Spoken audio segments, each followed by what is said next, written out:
Hello and welcome to Prayag Career Institute's English class। यह video crash course के लिए है। क्रैश कोर्स में आज का टॉपिक है स्पॉटिंग एरर्स। आज स्पॉटिंग एरर्स की थर्ड एक्सरसाइज को हम सॉल्व करेंगे। Number 1 sentence, whenever the landlord says is acceptable not only to the laborers but also to all their family members। यहां पर देखिए द फर्स्ट वर्ड जो है आया है वो whenever आया है। whenever, तो whenever ये चूंकि whenever the landlord says, तो उसके बाद है is यहां पर ये इसकी verb है। तो verb है तो क्या है whenever the landlord says, तो ये क्या हो गया, तो ये सब्जेक्ट बन गया। अब ये सब्जेक्ट बनने के लिए यहां says जो दूसरी verb है इसका हमको सब्जेक्ट चाहिए। ये इज का सब्जेक्ट तो पूरा का पूरा सेंटेंस हो गया whenever the landlord says, ये पूरा का पूरा सेंटेंस इज का सब्जेक्ट हो गया। लेकिन अब ये says है, इसका हमको सब्जेक्ट चाहिए, तो इसका सब्जेक्ट the landlord says ये हो गया। तो अब ये whenever यहाँ क्या है, whenever अगर हम यहाँ एडवर्ब इसको हम माने तो यहाँ इससे आगे whenever को से related is acceptable not only, यहाँ पर कोई whenever से संबंधित कोई बात होनी चाहिए। सो whenever से संबंधित यहाँ कोई भी अगर टाइम से रिलेटेड कोई यहाँ मैटर होना चाहिए, तो टाइम से रिलेटेड कोई मैटर यहाँ नहीं है, तो इसलिए whenever की यहाँ कोई आवश्यकता नहीं है, बल्कि किसकी आवश्यकता है, यहाँ acceptable not only to the laborers। तो acceptable, what is acceptable, तो what is acceptable के लिए हमको यहाँ कोई नाउन की आवश्यकता है। तो इसलिए इसको हमें क्या बनाना है कि पूरे सेंटेंस को the landlord says, पूरे सेंटेंस को हमें नाउन क्लॉज बनाने की आवश्यकता है, तभी हम एक सही सेंटेंस बना पाएंगे। तो इसलिए यहाँ whenever की जगह whatever आएगा। whatever the landlord says is acceptable, whatever the landlord says is acceptable।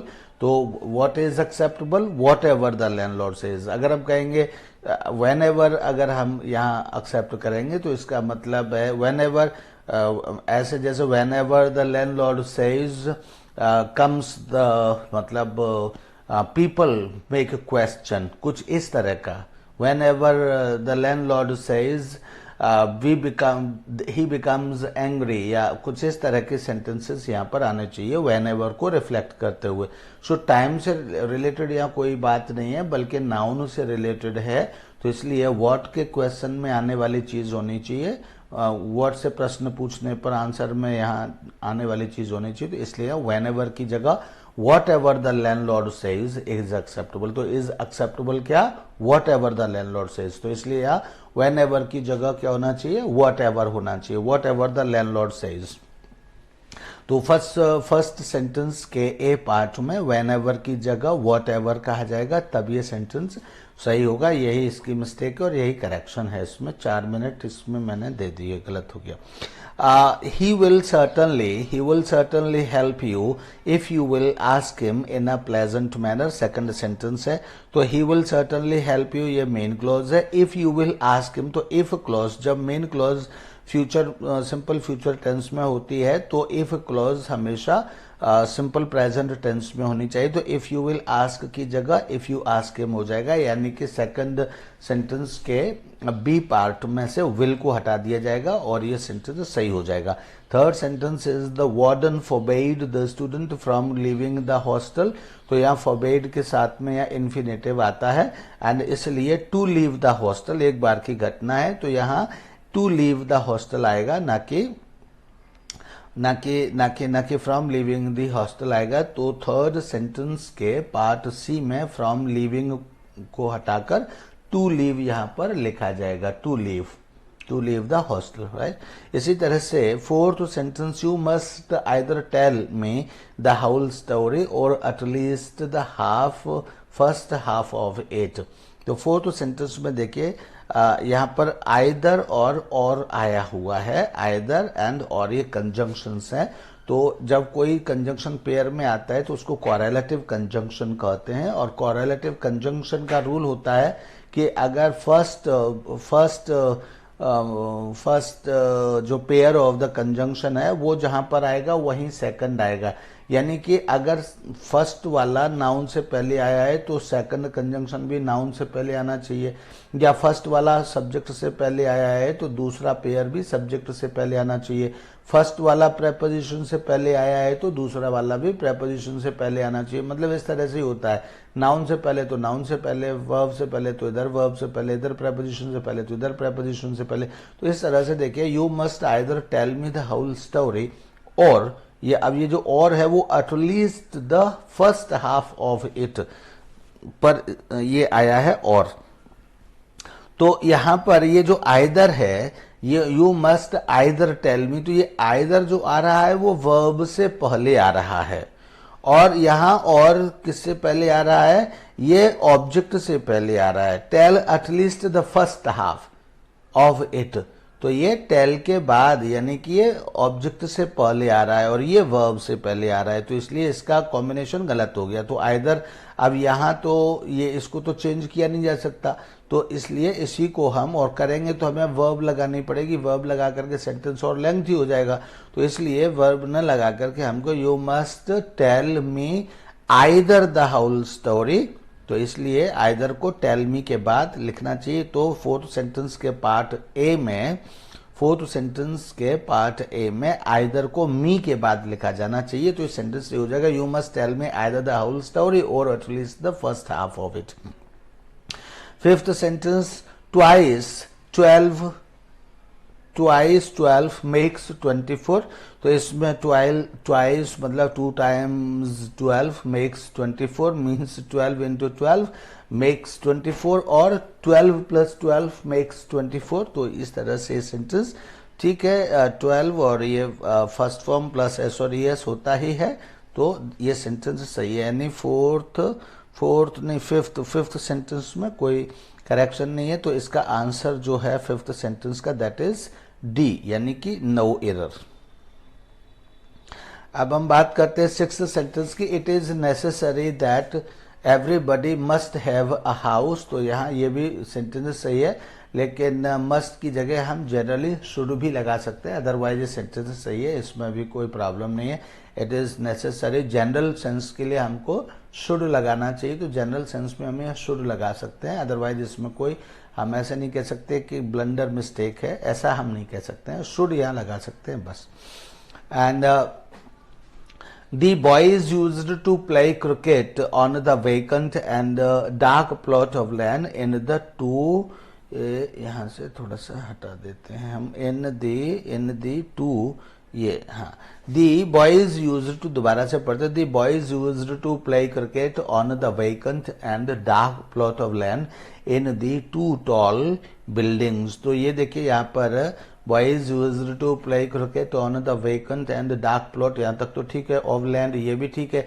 अब ये प्लॉट ऑफ लैंड कहाँ है, तो ये है इन द टू टॉल बिल्डिंग्स। तो प्लॉट कभी भी इन टू टॉल बिल्डिंग्स, मतलब बिल्डिंग्स के अंदर कभी प्लॉट नहीं हुआ करता है, तो इसलिए ये कहाँ होगा, ये टू टॉल बिल्डिंग्स का मतलब है कि के बीच में होगा, तो उस बीच के लिए यहाँ इन न लगा करके प्रेपोजिशन क्या लगाया जाएगा, between the two tall buildings preposition लगाया जाएगा। In the two tall buildings की जगह पर between the two tall buildings हो जाएगा। The boys used to play cricket on the vacant and dark plot of land between the two tall buildings हो जाएगा। Eight sentence is the newly recruited officer is adamant to listen to even the experts working with him. तो यहां पर देखिए, ये थोड़ा सा मैं इसको ये इसमें या तो थोड़ा सा इसका मैं रिड्यूस करूं साइज, ऐसे करता हूं। The newly recruited officer is to adamant to listen to even the experts working with him। तो इसमें हम देखेंगे कि इसमें रिक्रूटेड ऑफिसर, ये न्यूली रिक्रूटेड ऑफिसर, ये आपस में ये ठीक है। इज टू एडमंट हम कहते हैं he is too weak to go, he is too weak to walk, he is too poor to buy TV, इस तरह से कहते हैं। तो इस तरह से ये भी एकदम ठीक है। To even the experts, adamant to listen, to even the expert, तो लिसन के साथ टू आता है। इस तरह से एक्सपर्ट्स वर्किंग विद हिम, तो ये सेंटेंस टोटली ठीक है, इसमें कोई मिस्टेक नहीं। इसका आंसर है ई, नो एरर। नाउ अब इसके बाद है एट के बाद है ninth sentence. The manager asked the clerk to show him what he is writing on the customers check. तो the manager asked the clerk to show him what he is writing on the customers check. तो यहाँ पे देखिए manager asked means ये किस में है, ये सिंपल पास्ट टेंस में है। और जब ये सिंपल पास्ट टेंस में है तो इसके साथ जो टेंस आएगा वो किस में आएगा, वो भी मतलब पास्ट में। अब कंटिन्यूअस है तो पास्ट में आएगा, लेकिन तो पास्ट कंटिन्यूअस में आएगा। तो इसलिए ही इज राइटिंग ऑन की जगह क्या हो जाएगा, क्योंकि इनडायरेक्ट स्पीच का सेंटेंस ही हो गया, तो to show him what he was writing हो जाएगा। To show him what he was writing on the customers cheque, ये हो जाएगा इसका सेंटेंस। The manager asked the clerk to show him what he was writing on the customers cheque, ये इसका हो जाएगा। मीन्स नाइन्थ सेंटेंस के पार्ट सी में इज की जगह वॉज आ जाएगा, तो ये सेंटेंस सही हो जाएगा। 10th sentence, angered by the criticism, the chairman announced the conclusion of the meeting and left the room hasty। तो यहाँ पर देखिए इस सेंटेंस में बाकी तो सब ठीक है, लेकिन लेफ्ट द रूम हेस्टी अपने आप में हमें अपनी ओर आकर्षित करता है कि लेफ्ट द रूम हेस्टी। तो लेफ्ट ये क्या है, वर्ब है। वर्ब के साथ यहाँ पर क्या होना चाहिए, यहाँ पर एडवर्ब होना चाहिए, लेकिन एडवर्ब की जगह यहाँ पर हेस्टी क्या हो गया, hasty event, hasty decision, hasty trick. तो इस तरह से ये एडजेक्टिव हो गया। तो हमको क्या चाहिए, हमको एडजेक्टिव नहीं बल्कि वर्ब को क्वालिफाई करने के लिए हमें यहाँ पर एडवर्ब चाहिए। तो एडवर्ब लिखने, तो इसको हम एडवर्ब बना देंगे और यहाँ पर हेस्टली हो जाएगा, ना कि हेस्टी। तो 10th सेंटेंस के पार्ट डी में हेस्टी को हम हेस्टली में चेंज कर देंगे। हेस्टली, HASTILY यहाँ पर हम लिख देंगे और यह हो जाएगा हेस्टली। तो इस तरह से सेंटेंस सही हो जाएगा। 11th sentence is the techniques may be different but all of them aim with the same goal. This is to awaken your inner self। तो यहाँ पर the technique may be different but all of them aim के बाद या aim के बाद जो preposition आता है उसके ऑब्जेक्ट के लिए वो at आता है, ना कि with आता है। aim at him, aim at the goal, aim at the bird, aim at an aeroplane, इस तरह से आता है। तो aim at the same goal यानी कि यहाँ पर with की जगह पर at होना चाहिए, यानी कि 11th सेंटेंस के पार्ट सी में with की जगह पर at होगा और ये सेंटेंस इस तरह से सही हो जाएगा। 12th sentence, before I was instructing him, he opened the packet hastily and showed me the contents promptly।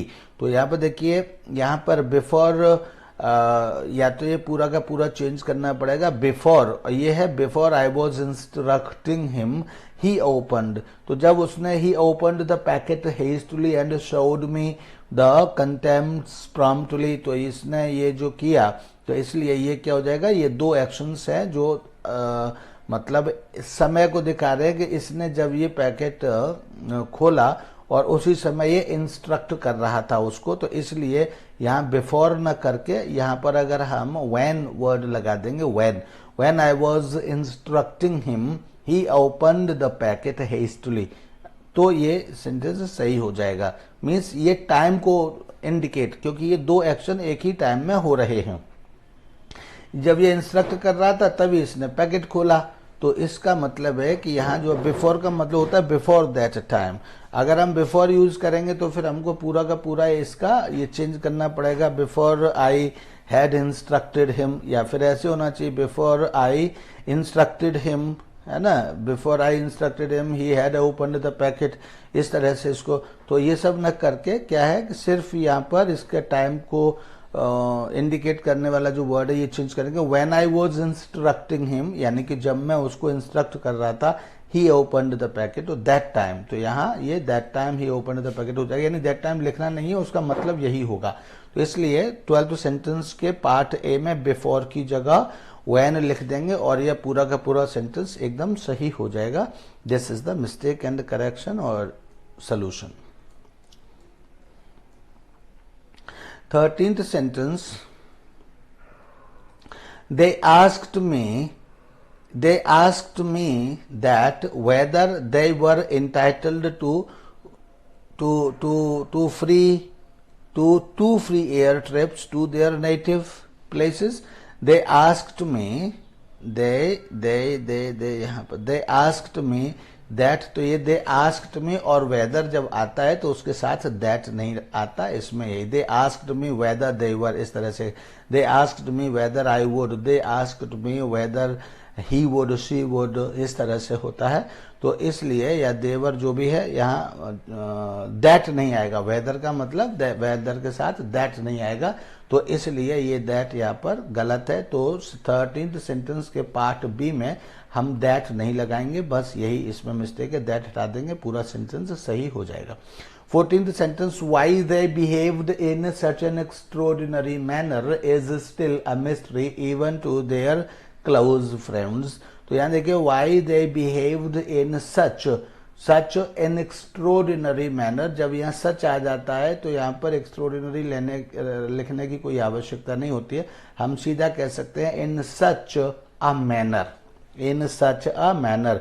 इन जब हम सच कह देते हैं तो ये भी मतलब तब यहाँ पर कोई एडजेक्टिव लगाने की आवश्यकता नहीं रह जाती है, तो इसलिए इन सच इस प्रकार के मैनर से, तो इसलिए यहाँ एक्स्ट्रोऑर्डिनरी लगाने की आवश्यकता नहीं है। इन सच अ मैनर ये हम यहाँ लिख देंगे, तो एक्स्ट्रोऑर्डिनरी हटा देंगे, तो यही ये सेंटेंस एकदम ठीक हो जाएगा, यानी कि 14th सेंटेंस के पार्ट बी में से ये एक्स्ट्रोऑर्डिनरी हटा करके सेंटेंस सही हो जाएगा। 15th, the renowned orator in his speech emphasis the need, तो ये देखिए एम्फसिस द नीड ये ऑब्जेक्ट की तरह ही आ रहा है, upholding values for the sake of peaceful coexistence. तो यहाँ देखिए renowned orator in his speech, तो इसके बाद यहाँ पर क्या है, हमको वर्ब की आवश्यकता है। ये सब चीज तो हो गई थी, रिनाउंड ऑरेटर ने कुछ, इन हिज स्पीच अपनी स्पीच में, तो ये क्या है, कुछ कहा, बताया, कुछ इस तरह का वर्ड होना चाहिए, कोई वर्ब होनी चाहिए। और आगे फिर ये ऑब्जेक्ट आ गया, द नीड, जैसे सैड द नीड फॉर या टोल्ड द नीड फॉर, इस तरह से यहाँ कोई ये ऑब्जेक्ट शुरू हो गया, तो यहाँ पर हमको वर्ब चाहिए, बिना वर्ब के कोई सेंटेंस कैसे होगा।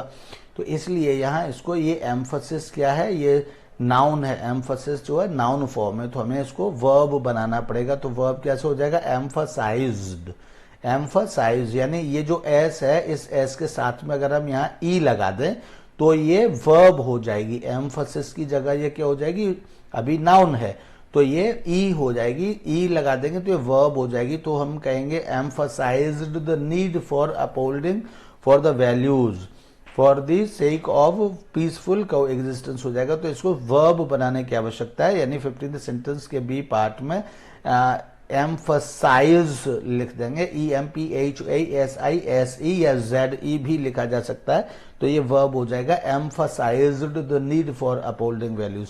तो यहाँ यही करेक्शन है।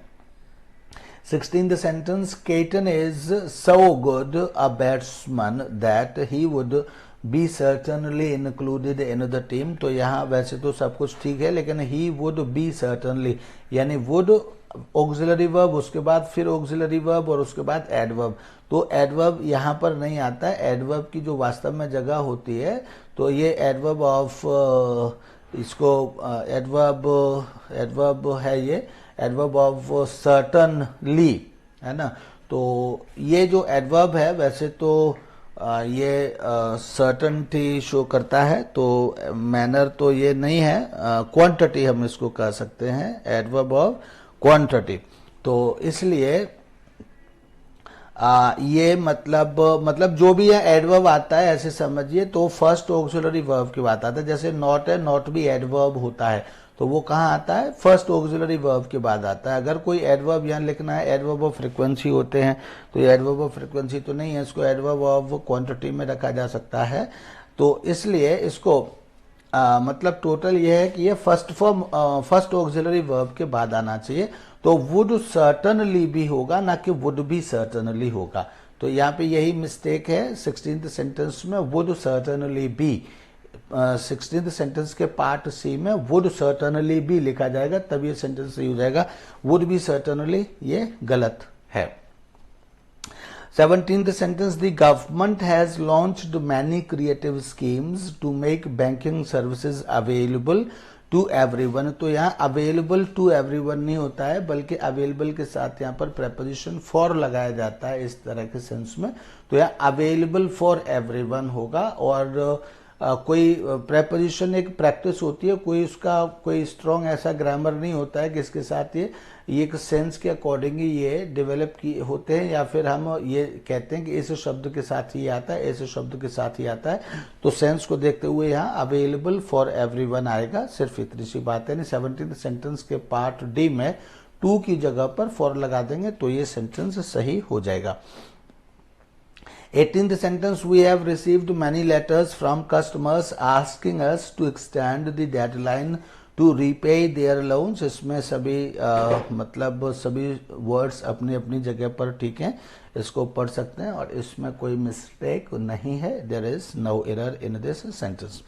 19th sentence, under the terms of the new deal, the channel can broadcast the next cricket tournament to be played among India and Australia. तो यहां पर देखिए,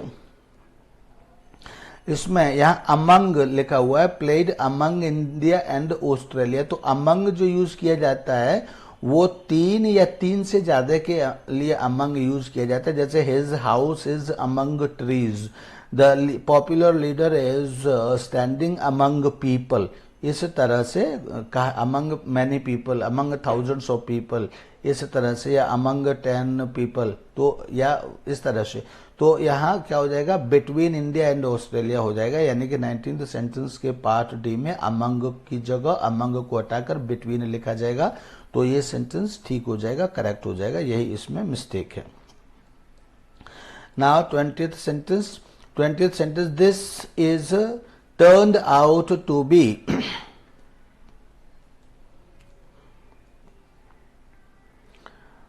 चले, this is turned out to be. तो यहाँ पे this is turned out है, ये पैसिव वॉइस में यहाँ है, यहीं ये हमको डाउट करता है, लेकिन आगे पढ़ते हैं फिर हम आगे आएंगे वापस। This is turned out to be one of our most successful projects and we have made quite a large profit from it। ये देखिए, ये दिस इज टर्न्ड आउट यहाँ लिखा है टू बी वन, लेकिन तो पैसिव है, फिर आगे पैसिव की लैंग्वेज नहीं है, आगे पैसिव की लैंग्वेज नहीं है। मतलब यहाँ या बाई करके कोई ऑब्जेक्ट नहीं है, या कुछ टर्न्ड आउट टू बी, तो ये मतलब ये एक्टिव वॉइस, यानी कि ये एक्टिव वॉइस की भाषा है आगे। तो इसलिए this is turned out to be ना हो करके दिस टर्न्ड आउट ये हो जाएगा। दिस टर्न्ड आउट यानी ये जो है पैसिव में लिख करके एक्टिव में लिखा जाना चाहिए। तो इसलिए 20th सेंटेंस में से इज हटा दिया जाएगा, तो ये पूरा सेंटेंस सही हो जाएगा। यानी इसको पैसिव में नहीं एक्टिव में लिखने की आवश्यकता है। This turned out to be one of our most successful projects. 21A, non-banking financial company is a financial institution। A non-banking financial company is a financial institution similarly to a bank। तो यहाँ similarly कहने की आवश्यकता नहीं है। देखिए यहाँ पर इसको हमें एडजेक्टिव कहने की आवश्यकता है, तो institution similar to a bank हो जाएगा, सिमिलरली कहने की आवश्यकता नहीं, ये सिमिलर टू ए बैंक होगा। But it can not issue cheque books to customers, यानी कि 21 सेंटेंस में बी पार्ट में हम सिमिलरली को सिमिलर कहने की आवश्यकता है। ठीक है। 22nd sentence, he has taken care to compliance with norms, so he expects the proposal to be approved without delay। तो यहाँ पर देखिए टू के बाद यहाँ वर्ब आने की, टू के बाद यहाँ वर्ब आती है, तब हम इसको he has taken care to के बाद यहाँ इसको इन्फिनिटिव बनाने की आवश्यकता है। तो टू कंप्लायंस, तो कंप्लायंस मतलब बात मानना, इस तरह से इसका मीनिंग होता है। तो टू यहाँ हमें ये नाउन फॉर्म में है, जबकि हमको यहाँ वर्ब की आवश्यकता है, तब ये इन्फिनिटिव बन जाएगा टू के साथ। तो इसलिए यहाँ पर आएगा to comply with the norms, यानी कि COMPLY यहाँ लिखा जाएगा, ना कि कंप्लायंस लिखा जाएगा। कंप्लायंस को हटाकर 22nd सेंटेंस में पार्ट बी में कंप्लायंस को हटाकर उसकी जगह कंप्लाई कर दिया जाएगा, तो ये सेंटेंस सही हो जाएगा। इसके साथ ही ये एक्सरसाइज खत्म होती है। इसमें 26 मिनट हो गए। चलिए, थैंक यू। नेक्स्ट एक्सरसाइज हम जल्दी ही आपको देंगे, तब तक के लिए बाय बाय।